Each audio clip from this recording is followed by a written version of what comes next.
What is happening, people? Welcome back to the channel. Welcome back to Over the Net Pod. Australian Open recap. We're going to recap the whole entire Australian Open.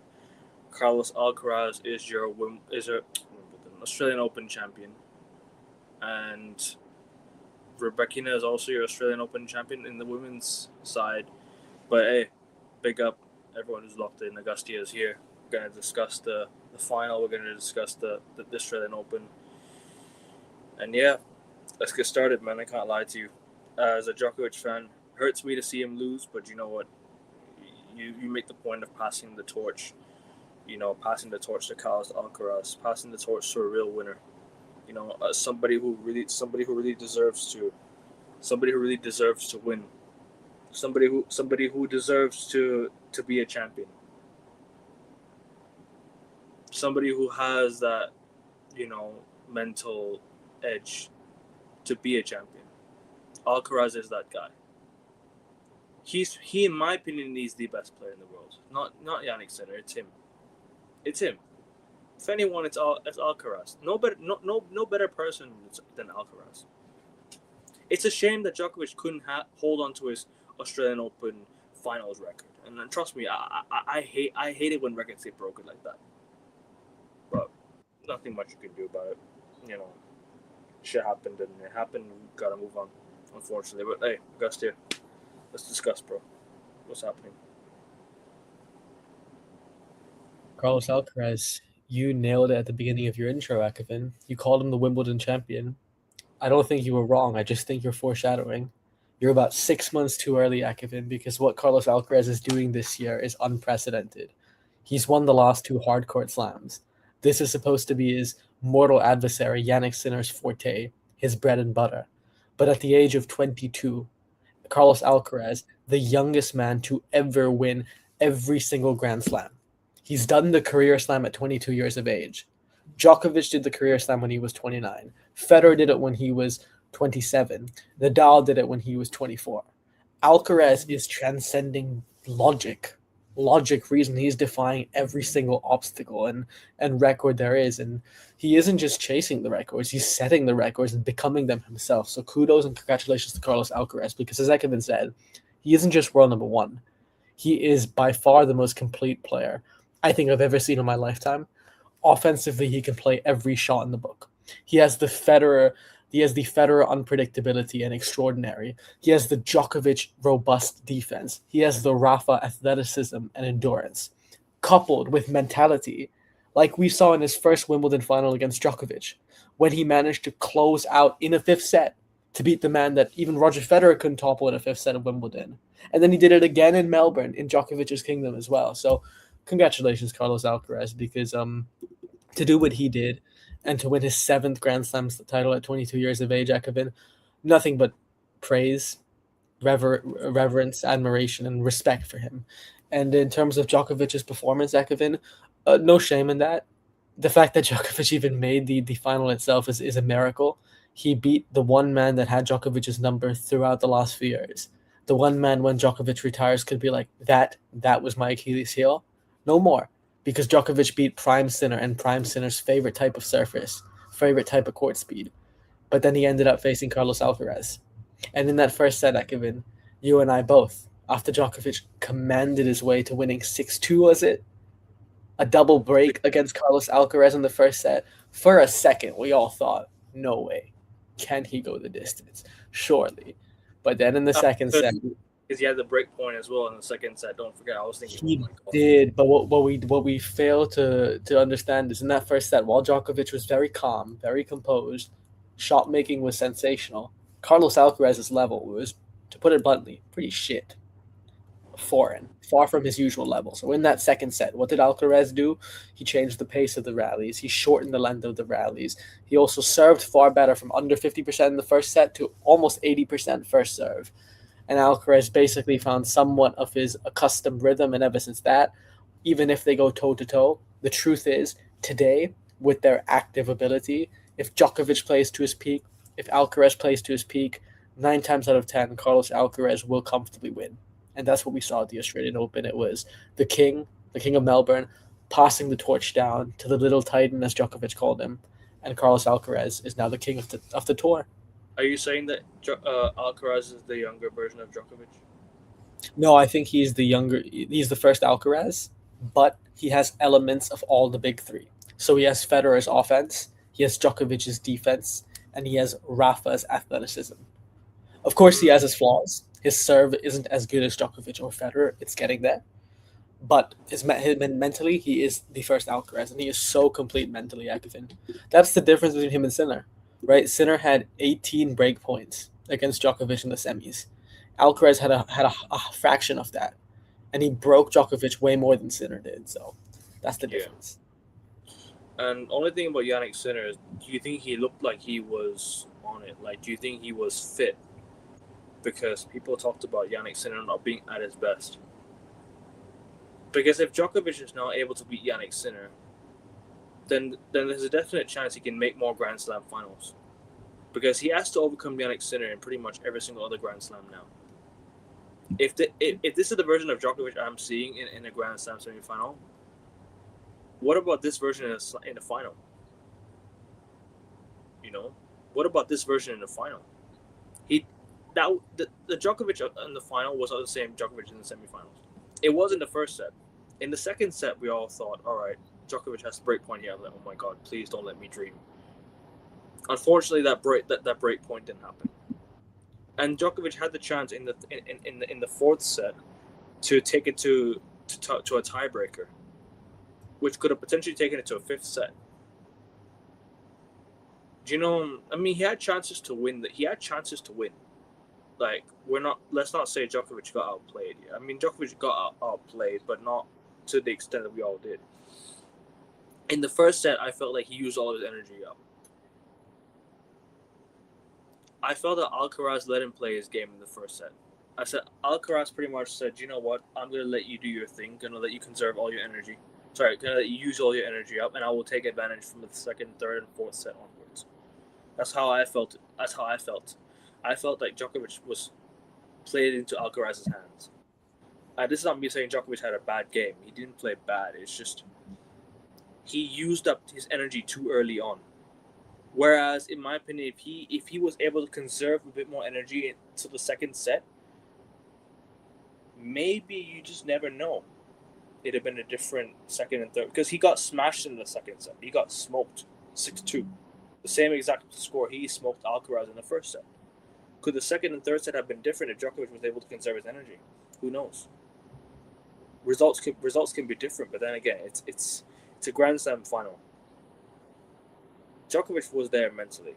Alcaraz was there mentally. Both players were there. It was just one with more energy, one with better stamina, one with more fitness. Unfortunately, Djokovic's fitness wasn't able to carry him to the fourth set. If he was able to take it to a tiebreaker in the fourth set, respectable. If you lost that tiebreaker, you'd think, all right, respectable performance.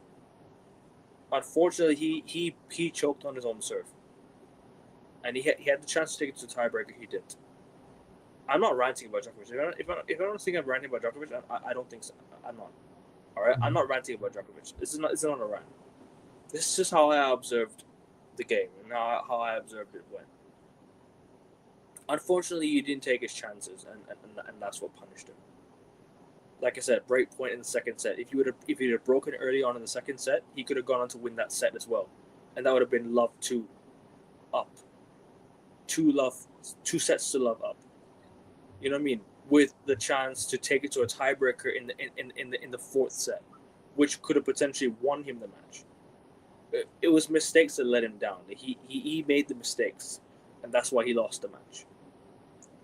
It wasn't a bad performance. Then again, I said mistake.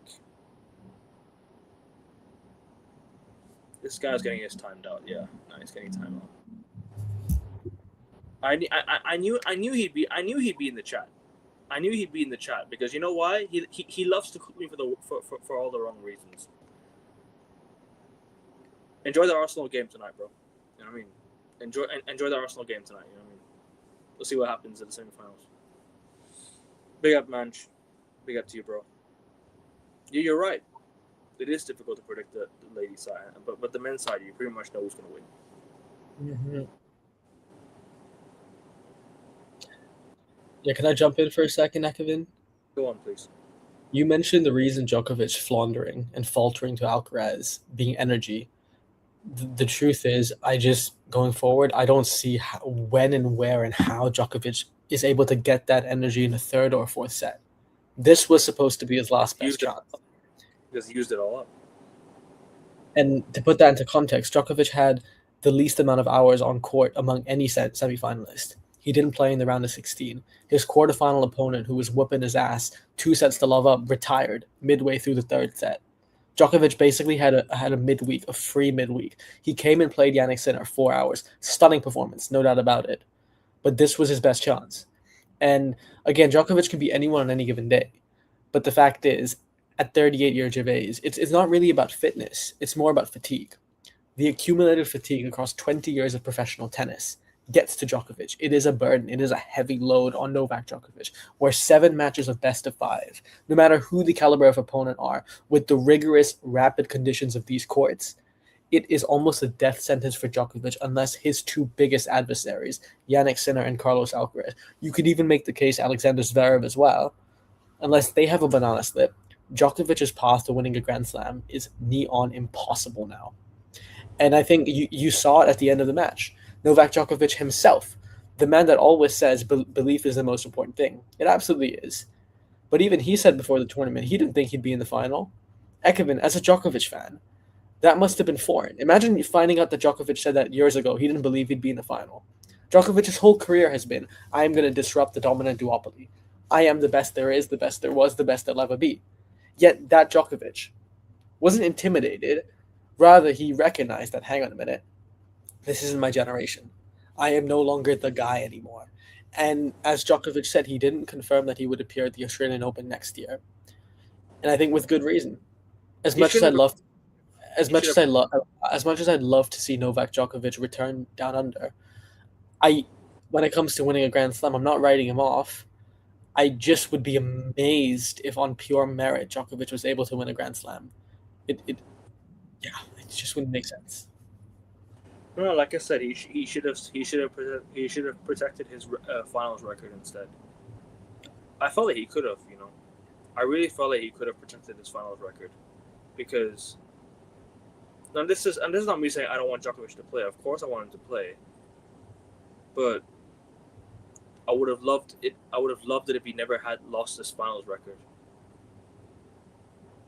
That's why I was a bit nervous when he won that game against Giannis. I was like, oh my god, now you're up against Alcaraz. Your finals record is on the line here. You might lose your first one. But you know what? Hey, it happened already. And I'm speaking from a biased standpoint, because obviously I just don't really, it's hard to put into words, man, because like I said, Alcaraz played very, very well, and you can't take it, you can't knock it past him. You can't knock it. Like he had a very good game. He played very well from the second set onwards. Djokovic, on the other hand, should have just retired after the 10th Australian Open title. He should have said, you know what, I'm going to protect my record in Australia. I'll focus on the other slams, and I'll just play the lesser slams first. Like, he can still go back to Australia, play like the Brisbane International or something. Maybe that. Maybe the Brisbane International. That is not me saying Djokovic shouldn't play. Of course, he has every right to play. It's his decision.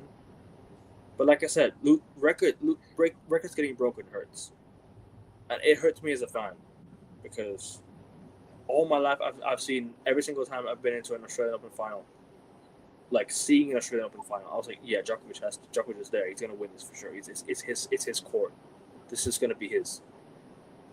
I thought after the first set, I was like, yeah, I'm dreaming, man. This is insane. What a first set. He can break early in the second set. He's winning that 25. I really felt like for sure he was winning that 25, man. I really did. But that number 25 is going to have to hold on for a little while. I don't know when he's going to win it again. I don't think he'll ever win it, to be honest with you. With the trajectory that Sinner and Alcaraz are going at, it's going to be very, very hard to win it. It's going to be very, very hard to win number 25 now. He had his chances. Australian Open in 2022.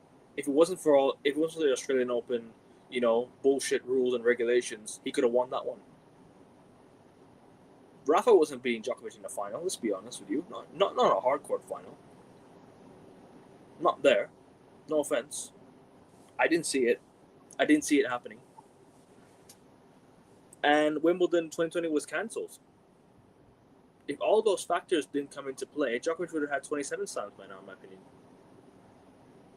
You could also consider the incident where he accidentally hit the ball at the employee at the U.S. Open.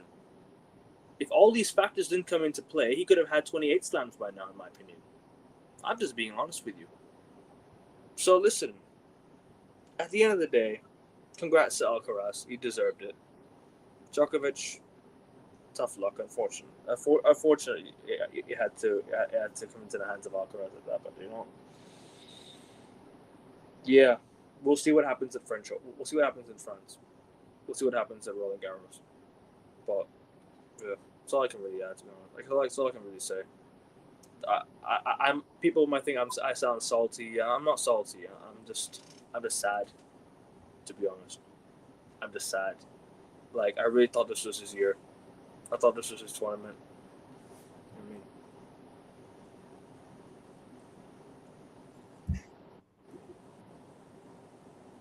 Go on, bro. Yeah, I agree with you, and I agree. I'm just reading King's comment. I agree with him. It depends on if you can pull up his comment. It depends on what his priorities are. If his aim is to win Grand Slams, I think his window is all but shut. Such a tiny window. He should. I would make the case. I would make the case he should skip the French Open. The French Open is the most rigorous and physically demanding circuit. The clay court surface speed is super, super slow, which means players with high endurance, players that are quick, thrive. Djokovic at this level already struggling at a very fast circuit, at a very fast Grand Prix, preview for tomorrow's F1 show, at a very fast Grand Slam, when he's supposed to, when that's supposed to be the most easy on the body, it isn't a very ominous sign. And then on top of that, Wimbledon for sure. I go back. Yeah, Wimbledon is the one where stylistically you would expect Djokovic to have a chance. But Ekman and King, the problem is Wimbledon is a fast-paced game about serve. What was the one shot that Alcaraz just incorporated into his game? The serve. In fact, that serve was one of the biggest reasons he beat Djokovic. He was able to hold multiple times when he shouldn't have held. And Sinner's serve is already imperious. Sinner's serve in return is stunning, maybe even the best in the world. So I just think Djokovic's window is completely closing. And it seems he cannot get past 7 matches, best of 5 in a row. He will need some black. It'd be nice for him to leave on a Grand Slam. That's how I would see it. I was like, do you know what? If he was to win this Australian Open, I'd be like, all right, do you know what? Let's just go out on a high here. I said, win the Australian Open, this one, win it here, and just call it. That's how I would have done it. I'd have been like, do you know what? Win it here. Don't go to the next few Grand Slams. Just try and focus on catching. Who was that? Jimmy Connors. Try and go for the lesser sort of titles, and try and go for those that are not really intense. Try and go for the ones like the Belgrade Open. Try and go for the Athens Open. Try and go for these titles, because Djokovic has already won all the slams, right? He just needs to catch Jimmy Connors in the titles record. Now he's at 101. He's got 8 to go. He won the Athens Open last year. I don't see a reason why he can't go for these titles. The ones that Sinner and Alcaraz aren't participating in, he can definitely go for these ones. There's definitely chances. He doesn't even have to go to ATP Finals. I'd argue he doesn't even need to go there. He doesn't have to go to ATP Finals. He just has to go to the ones that across the year. For example, Monte Carlo. I would argue maybe try Rome, Madrid Open even. Sure. Barcelona. Try and go for these. Even Eastbourne. He hasn't gone to Eastbourne in a long time. He should try and go there. Even Halle Open. He's not been to these grass tournaments in a very long time, Augustia. He's only really played Wimbledon. He's only won like one Eastbourne title. He should try and go for Eastbourne. Seriously, try and go for that. So Try what and go I don't want to interrupt you. Are we saying 2 more years of Djokovic? This year, try and win as many trophies as possible. Next year, the farewell year. Is that what we're doing? Because if I he would tries to win these 250s and 500s, that will take up time on the schedule, which means he can't visit places that he's been throughout his career. I would Or still you don't need a farewell year. I would still go to the Olympics. That is in 3 years almost. 28. 2 Yeah, years. that's it. Okay, I would still go just to give my farewell tour to the Serbian fans there. you can do that at the Davis Cup. Davis Cup possibly. You don't need to go to the Olympics for Yeah. that whatsoever. You can do that at the ATP Cup. But this is what I mean. Like I said, he needs to just try and go for these cups and try and get as many as possible. Try and get as close to Jimmy Connors. Because he can definitely do that. He's gotten to the finals of all these titles already. He lost before the Athens Open, he lost the recent final. This is what I mean. Like you can still make the finals of these cups and try and catch Jimmy Connors. Don't need to worry about the slams no more. You know what I mean? But I think I do, but I think the problem with that is if he stays too long, if he stays even stretching as far as the Olympics, I get that medicine and sports science and technology and scientific advancement is ascending really high, and Djokovic is the most methodical player in terms of his treatment, in terms of his diet, and all of these factors. At the same time, it's very hard to assume a realm where he just doesn't his body doesn't physically implode, and Carlos and Sinner somehow, for whatever reason, don't continue improving. The longer he stays, I think the likelihood is the results will get worse across the court. And he might not even make semis because who knows before the Olympics, what if there's a third guy? What if a Holger Rune explodes? What if Ben Shelton finally has mental strength that is like a Sinner? What about Sasha Zverev? I think if Sasha Zverev faced Djokovic, he could beat Novak Djokovic today. And I know people Sorry. and I know people might be like, no way, but the truth is most of the top 10 are better than Djokovic, toe-to-toe in terms of ability. The difference is his mentality is better than all of them, except Sinner and Alcaraz. But Zverev's ability is so much, I think, his peak active ability today is so much better. I think he'd probably beat Djokovic at the Grand Slam as well here. Sorry, go on. No, I was just going to say, I think this should be the last year of Grand Slams for me. Next year, try and go for the titles. This is why I said Djokovic shouldn't have gone back to the Australian Open. I don't think he should have gone back. And like I said, protect your finals record. I know. I'm glad he made the finals. I'm very happy he made the finals. I wish he would have won it. But protecting your records is important as well. Protecting your records is very, very important. And unfortunately, that record is now gone. French Open. Don't bother attending it. I wouldn't even go to Clay. Like I said, just try and go for these titles. Try and go for the Doha, the Qatar, maybe I'd say. Hell, you could even go Davis Cup. You could even go to the. Paris. Davis Cup. Yeah. You know what I mean? Like there's gonna be these tournaments throughout the year. They'll definitely help you catch Jimmy Connors because still, if Sinner Alcaraz aren't participating, Shanghai. I don't see why he can't. I don't see why he can't at all. There's a definite chance he can definitely participate in these games and win. So, all Djokovic needs to focus on now is do you know what? I lie. I take it back. Don't go back to the Olympics. Don't. You've already won the Olympics. Don't bother ruining your hopes by going out on an Olympics defeat. You've already won the Olympics. The last Olympics game was a victory. Leave it at that.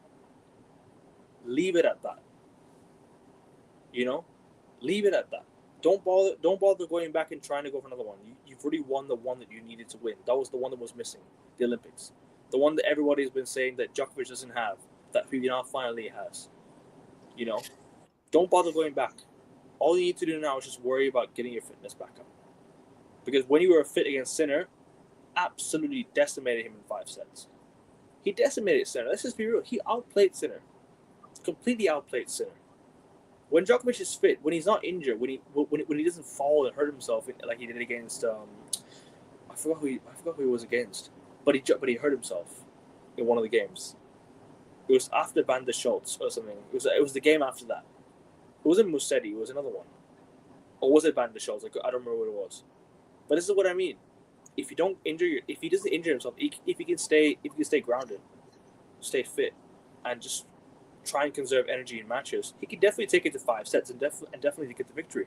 Because, like I said, Djokovic's mentality is just goated. Djokovic's mentality is probably the best out there. His mentality gets him over the line. That's what happened against Sinner. His mentality got him over the line. He got to 5 sets. The 5th set, he broke and just took it to Jannik Sinner. This is where fitness comes into play, and you need to stay fit and stay grounded. And even if Djokovic does all of that, there is very few scenarios where he can do that against Alcaraz and Sinner and win a Grand Slam. He can do that with everyone else, and I'm sure he has been managing his fitness with everyone else. But what happened last year when he fell down and hurt his hip? Remember I told you about that? We keep talking about instances. This happens at every single Grand Slam we talk about now. This is no longer about, let's minimize this, minimize that. This is Djokovic. This is him. And he himself knows it. The truth is, these falls, these fumbles, these fitness issues, that's the age. Djokovic, the intensity and mentality he has, that is the downside of that. You are going to fall more. You're going to get ill more. You're going to get ailments more. This is what I mean. Like, try and, not conserve your energy, excuse me, but when I say he's playing through an injury as well. He's been playing through injuries constantly. He keeps rushing himself back to play slams. And this is what's been the downfall for him as well. Don't forget. He keeps rushing himself. Remember, you and I spoke about this injury that he had, apparent injury he had before the ATP Finals last year. He ended the year on a trophy last year. He won the Athens Open. Remember that? He won the Athens Open. After that, he had an injury. And I was thinking, you might as well skip Melbourne. He came back and he fought. But after Wimbledon, after French Open, he's been playing through injury after injury after injury. And that's where I blame Novak for not trying to, keep himself fit. You playing through injuries will not help. But it won't help him. Ekifin, and I wholeheartedly agree with you. The problem with your statement is the solution is retire. I'm not asking him to retire. I absolutely do not want Djokovic to retire. It is an absolute honor to witness him and to watch greatness at its finest. But he will always play through injuries till the rest of his career ends. He's at number 25, then he's gonna go. He's gonna wait to get to number 25. But Ekifin, he will always play through injuries until his career ends. That is just the truth. If he wants to, unless he loses in round 1, loses in round 2, that's a whole different story. But as long as he aims to play with that intention and intensity of, I'm going to win a Grand Slam, I'm going to go to 109, he's always going to be fatigued. He's always going to be banged up. He will always be bruised up. But that is the choice he makes. If Musetti didn't get injured, I think Djokovic would have lost that game. Oh, 100%. He himself said that. I'll be real with you. But I think that. Sorry, go on. That's where I think he'd ended his time in Melbourne. That's where I said. That's where, you know what? After that quarterfinals defeat, that's where he said goodbye to Melbourne. That's where he would have said, yeah, I'm not coming back to Melbourne anymore next year. I'm gonna try and preserve myself. But you see, I think he should end his time at Melbourne on that Alcaraz final. It was the most poetic way to bow out, because what were the two things that Djokovic hasn't ever been able to do? Beat Jannik Sinner at Melbourne. Beat the man that was vowing to overthrow your status at the top of the throne at Melbourne. Okay, reasserted why he's the GOAT of Melbourne. And then do it with the power of the people behind him. For the first time ever, Ekifin, Djokovic was unanimously the guy that everyone was cheering for. And it is the perfect ending for him, because he went to Melbourne, right? Very lucky to make it to the semifinals. So he knew his level wasn't there over the course of 2 weeks. He beat Jannik Sinner in one of the greatest matches of all time. period. And then he went to the final. He fought for himself. He held his own for a significant period of time, but eventually the body faded and the beauty and brilliance of Alcaraz ascended. And Djokovic passed the throne down to Alcaraz, the little titan, the wizard as he called him. So I think it was the perfect way to leave. Leave on a final, leave at the top of your game, close to it, and also with the complete respect and reverence of the crowd. So Novak Djokovic, I just don't think it can get physically better for him. And trajectory-wise, ability-wise, Alcaraz are only going to ascend. Djokovic is only going to be on the decline. So if it was me, King, Ekevin, I think it's time for Djokovic to say au revoir, Melbourne, from a strategic standpoint. Try and get to 109. Maybe have a subconscious farewell tour this year and bow out. Unless the only reason he should come back next year, Ekevin, is if hand on heart, hand on head, he psychoanalyzes it and he really says, I don't just believe, I know I can win Australian Open. And if he can't do that, then he shouldn't come back, because I don't think Djokovic should come back next year if he thinks he cannot win. Do you agree with me? He's already gone to the max, and this is where I told you. This is why I said it last year. I don't. But Ekevin, do you agree with me on that statement? If Djokovic doesn't know he can win next year, belief is one thing, but knowing is another. If he doesn't know he can win next year, he shouldn't come back. It's hard to say, because no, but then again, you also mentioned about the belief. I don't even think it's that. I think it's more. I think it's sharpness, match sharpness. Does he have that? That's my question. And this is where I said, Augustia, I think he shouldn't have come back to Melbourne since the last time he won it. The moment he lost to Yannick Sinner in 2024 in the semifinals, because that was, in my opinion, was his last chance to win it. If he would have made the final, I think he would have definitely won that final. In my opinion, he was playing what, Medvedev, who he beat two times already at Melbourne. He'd probably beat Medvedev again at Melbourne. All right, that was his last chance to win it. If he would have overcome that 4-set match against Yannick Sinner, if he was able to come back, he took one set. If he was able to get the next set and win that match, he'd have won the Australian Open big time. And that's where, you know what, he says goodbye. But like I said, Augustia, I don't think he should have come back to Melbourne since he last won it. I'm just saying this. I know I'm saying this now because he lost the final, and I guess I'm always about protecting records. I don't think he should have come back since he last won it. I'll be real with you. I love Djokovic, and this is why I said I don't want him to lose records. I don't like him losing records. I want him to keep his records. You know? I would have much rather he kept his record and not come back to Melbourne anymore. I said to you many, many times, he doesn't look like he wants to play in Melbourne anymore. Or not wants to play in Melbourne anymore. He doesn't look like he can play in Melbourne anymore. Last year we saw it against Zverev. He got injured in the semifinals. He was one set down. Against Sinner, he lost his first ever semifinals match at Melbourne. Sure. He should have called it since then. Sure, but Ekevin, can I play devil? Called it there. Should have called it there. Okay, can I play devil's advocate real quick? Go on. If he called it there, always at the back of his head, he would have thought, what if I gave it one more go? What if I had the ability? Because he clearly showed he could compete, right? He lost his Zverev because of an injury. And then with Yannick Sinner, the first time he lost, he could say, okay, Sinner finally became the man we've been expecting him to become, but wasn't an outlier. So this year was almost that year. Hold up one sec. I need to sneeze. Carry on. No. It's okay, bro. It's okay. Don't worry. No, I'll wait for you. I think that was the ghost. That was the ghost of Djokovic, Monkey D. Luffy, plaguing me from finishing that comment. Yeah, time defeated him, but I think he needed this year, because this year there's no regret. There's no being like, what if one more year? What if I had the ability? This year he gave it his all. What if he never lost the final? He was fit and fresh coming. He was fit and fresh coming to Melbourne. He showed he could go toe to toe, but he showed that triumphing against these two titans was not going to happen unless they are injured and they are ill or they are out. So, look, I think now is the best time for him to bow out, because I just don't see a tactical, stylistic, mental pathway for Djokovic to outmuscle them. And the cost of him playing every single Grand Slam is more injuries, more fatigue, more fading, and this is the most poetic way to bow out, right? He gained the respect and love of the crowd. Once the most hated, today the most honored. I mean, it's just beautiful. And exactly, and Monkey D. Luffy, it's not even that.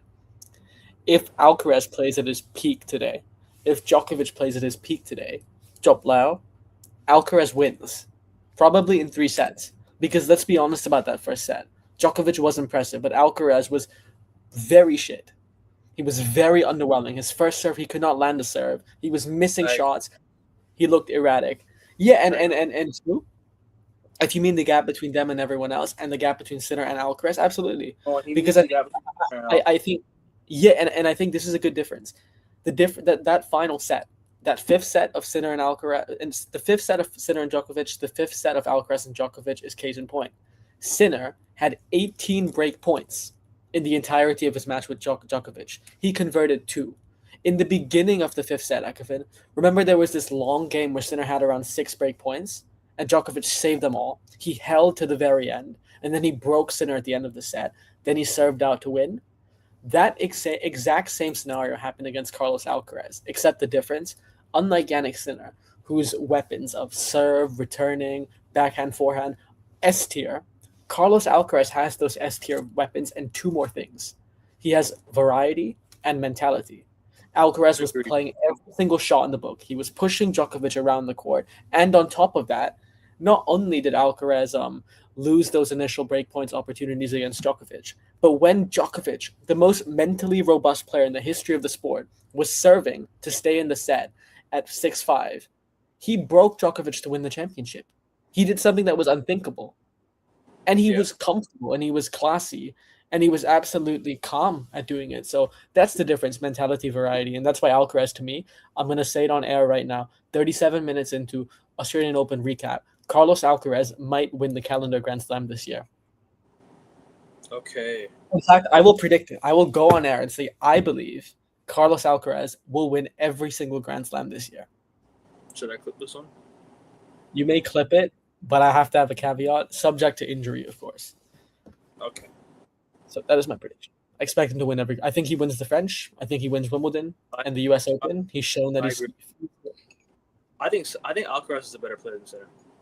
without a doubt. I think on every surface. Oh yeah, of course. Has Of course. anyone ever done that? Yeah. So Rod Yeah. Laver has done that in the '60s. Done it twice. Djokovic had a chance, Yeah. had a chance to do it 3 times. He had the chance to do it 3 times, bro. He had the chance to beat. He had the chance to win. The U.S. Open once, Medvedev. Medvedev loss, and also the Alcaraz Wimbledon loss in 2023. Because you remember he won the Australian Open, he won the French Open, and he won the U.S. Open that year. All he had to do was win the Wimbledon. He lost by 3-2. He had break point up in the second set against Alcaraz at Wimbledon. If he would have got sorry, not break point, excuse me, he had match point. So, fucking hell, set point. If he was able to convert on set point, Djokovic would have won that final in 4. But this is why I say Djokovic makes these mistakes that cost him. Against someone like an Alcaraz, you're punished, and you're right, bro. And like you said, give Alcaraz any chance, he'll punish you. It's 100%. You're 100% correct. Alcaraz is the guy that will punish you when you give him the chances. He takes his chances. That's why he's a winner. Djokovic in his late age has not taken a lot of his chances. That's why he's lost a lot of finals. Djokovic has the chance. I'm gonna say something crazy. He should have had 30 slams by now. Easily. That's not crazy. I think that's correct. He should have had 30 slams by now. The only problem is the mistakes that he's made. Against Wawrinka, 2016 U.S. Open final.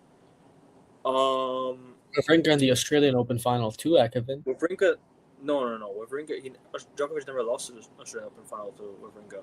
No, Australian Open final. Sorry, Australian Open semi, was it? No, he never lost the Australian Open final till Sinner. Yeah, you're right. I think a quarter then. Yeah, Australian Open 2014. I think you're talking about U.S. Open. No. I am fairly certain Australian Open. Because Djokovic had never lost a semi-final match until he played Sinner in 2024 at Australia. He had never lost semifinals. That was his first ever semifinals lost. So Djokovic's 25 winning match streak in 2014 was ended by Stan Wawrinka, who beat Djokovic in 5 sets at the Australian Open. So When Ekevin, when was that? 2014 in the quarterfinals of the Australian Open, Stan Wawrinka defeated Novak Djokovic. So you're saying he would have won 2014 if he had got past Stan Wawrinka? Surely, right? Because Rafa was waiting. Yeah, he would have beaten Rafa in the final like he always does. Yeah. Beat Rafa But then, like 3. but by that token, guys, he's had so many matches where he shouldn't have won. In fact, more slams than not, he shouldn't have won. Wimbledon 2011, US Open 2011. I mean, there's so many times that Djokovic has saved championship point or opponent has bottled it and he's come back to win. Full credit to Djokovic, by the way.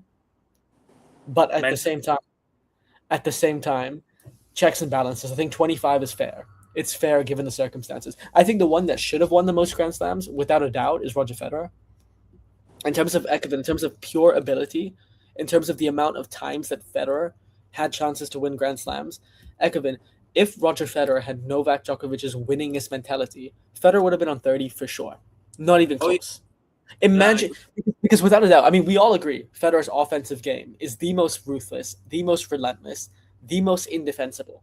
When he's lights out, even Djokovic himself cannot guard him. He's bagel Djokovic and Djokovic's favorite types of hard courts. So there is no conversation. The only issue with Federer is he didn't have the mental strength to hang in there, especially win those pressure points like Djokovic did.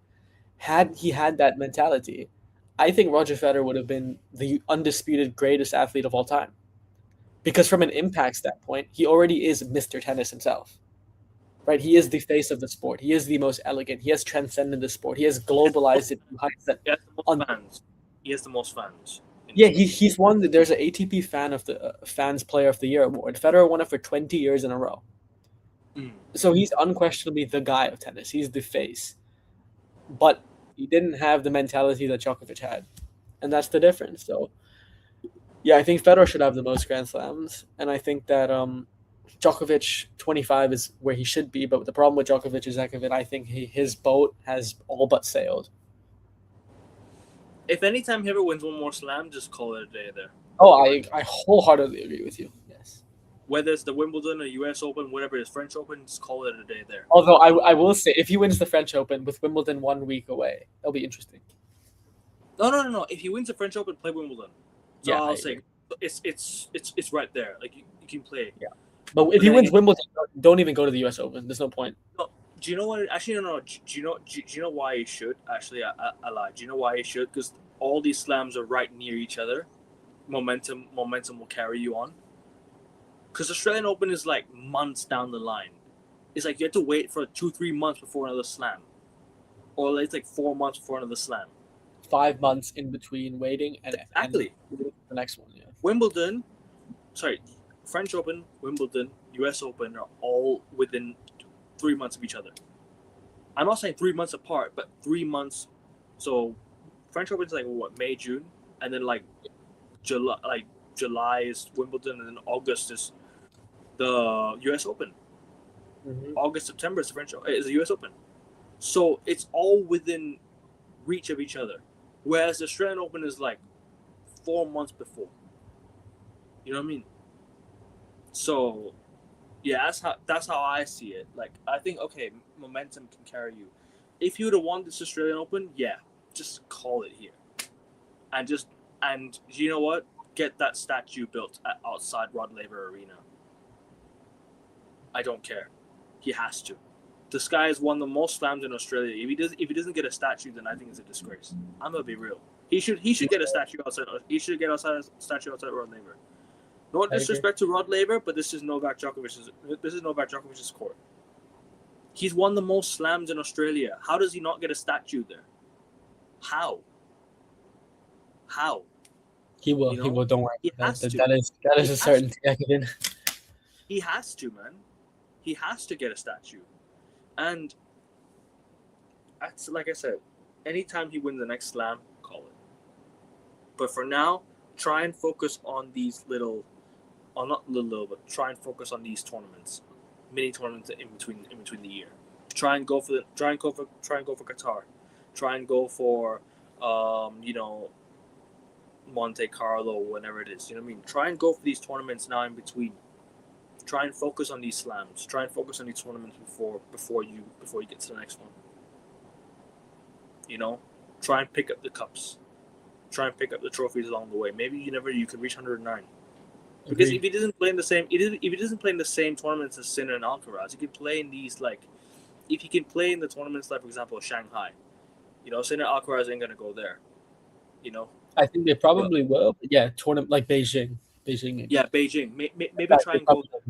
Maybe try and go for Basel Adelaide? Open. Go Basel Open. Go Vienna. One. Yeah. These I'm sure. Exactly. Yo, Federer would love to have Djokovic there. Go back to Augusta. Go back to Eastbourne. Go back to Geneva, bro. Go back to Rotterdam. Go to Rotterdam. Halle Open even. Why not? Yeah.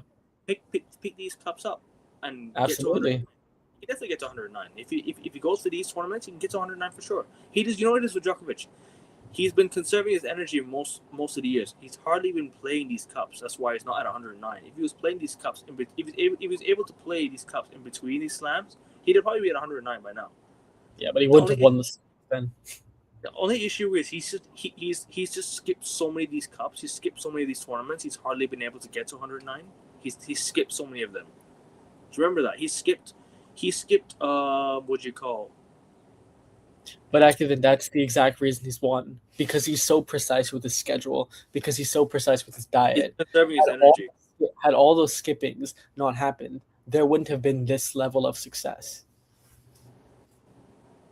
Possible. But anyways, back to Australia. We spoke with Carlos Alcaraz already, haven't we?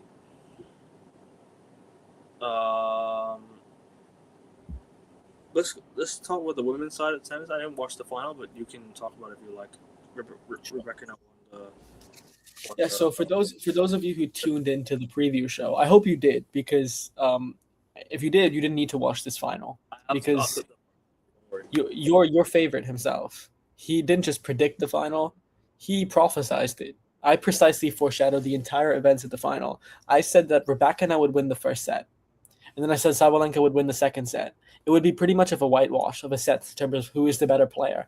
Then in that third set, it would go right down to the wire, and Rebecca would win late on. And cometh the hour, cometh the moment, that chain of events exactly happened the way it was supposed to. Elena Rybakina wins her first ever Australian Open, defeats Sabalenka in a rematch of their final from several years back.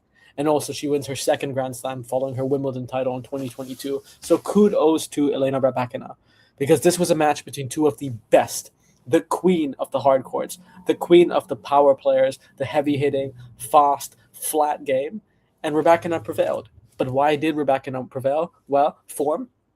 First of all, her form coming into this tournament was lights out. She's on a 20-1 winning streak. She won the women's edition of the ATP finals at the end of the year. Coincidentally, she beat Sabalenka in that final and in straight sets. She won the only tournament in the first week of the year as well. I think it was Brisbane. And then she comes to Melbourne and she has an almost flawless tournament. She doesn't drop a single set until the final, and she beats Sabalenka. And the beauty is, in that first set, she was hitting more winners. She was serving far better. Her game was just toe-to-toe, better than Sabalenka's. But in that second set, the tide turned. And then Sabalenka went up 3-love. Ekevin. In the final set, Sabalenka went up 3-love against Rybakina. But what happened? Did Sabalenka choke? Well, not like her usual losses. It was just at Rybakina's level, she entered flow state. She won 5 consecutive games in a row. She switched it up tactically. She didn't hit the ball to Sabalenka. She hit the ball away from Sabalenka everywhere. She made Sabalenka move around the court. She dictated the rallies. She was hitting aces. She was hitting winners. Her shot making was sensational, supreme, and very, very swift.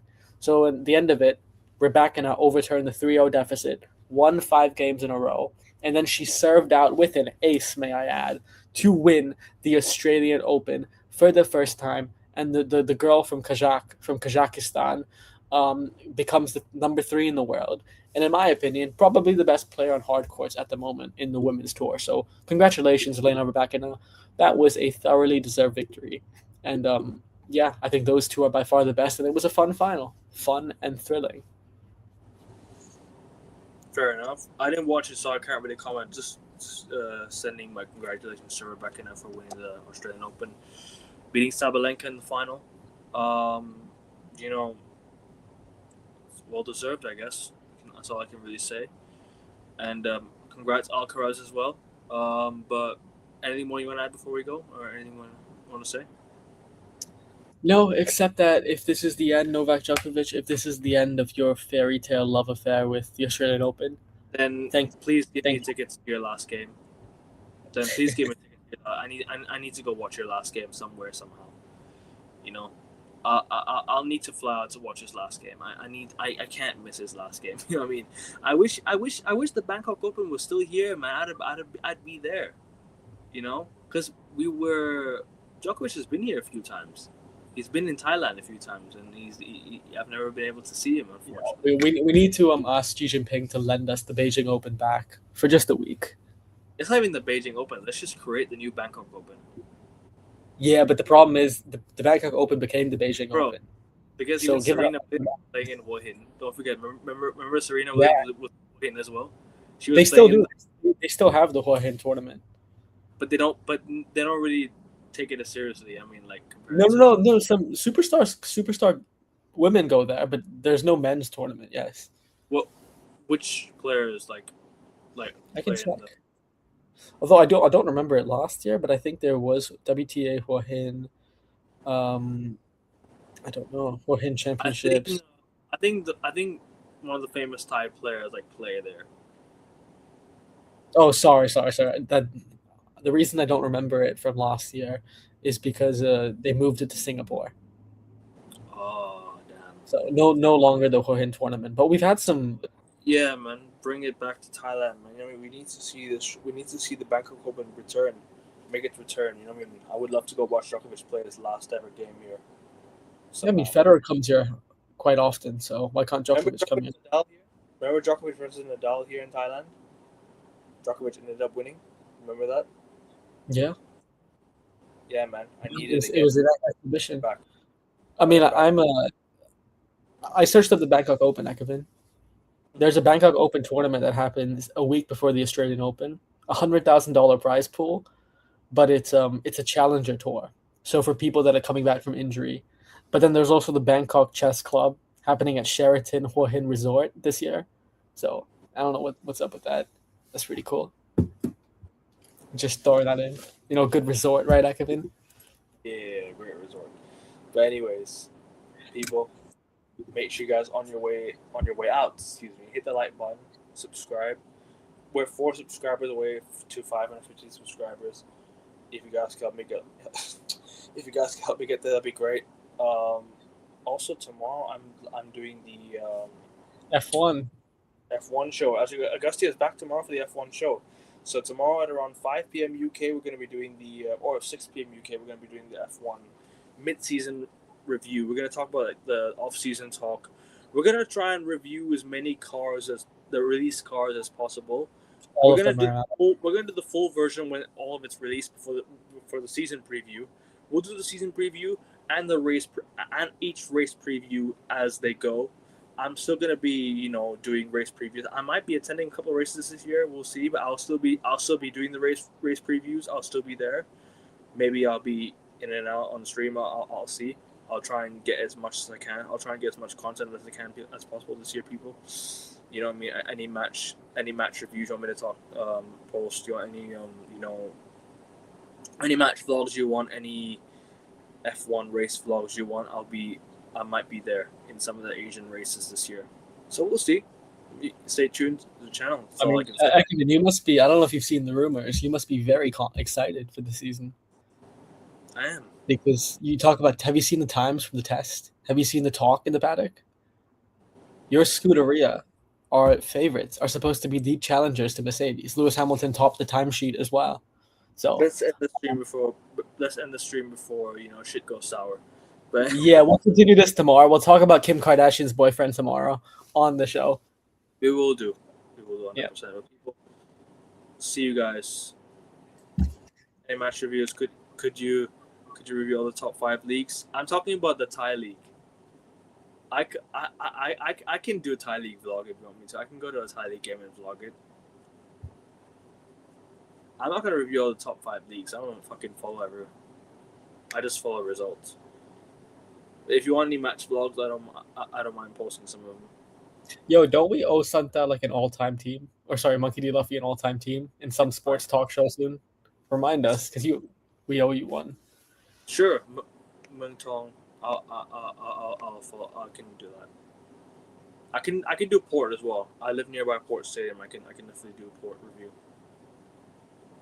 We asked him to- don't we? No. I remember last sports talk. He asked us to do an all-time team. We didn't do it. We should do it next time. So We'll definitely do the all-time team. Yeah. Like all-time.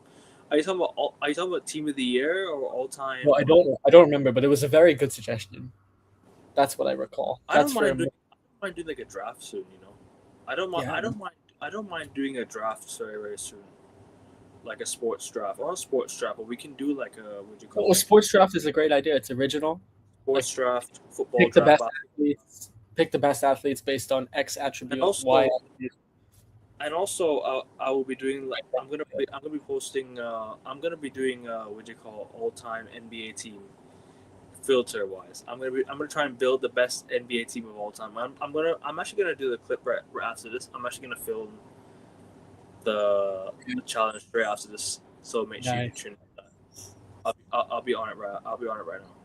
So people, love. See you guys tomorrow for the F1 show.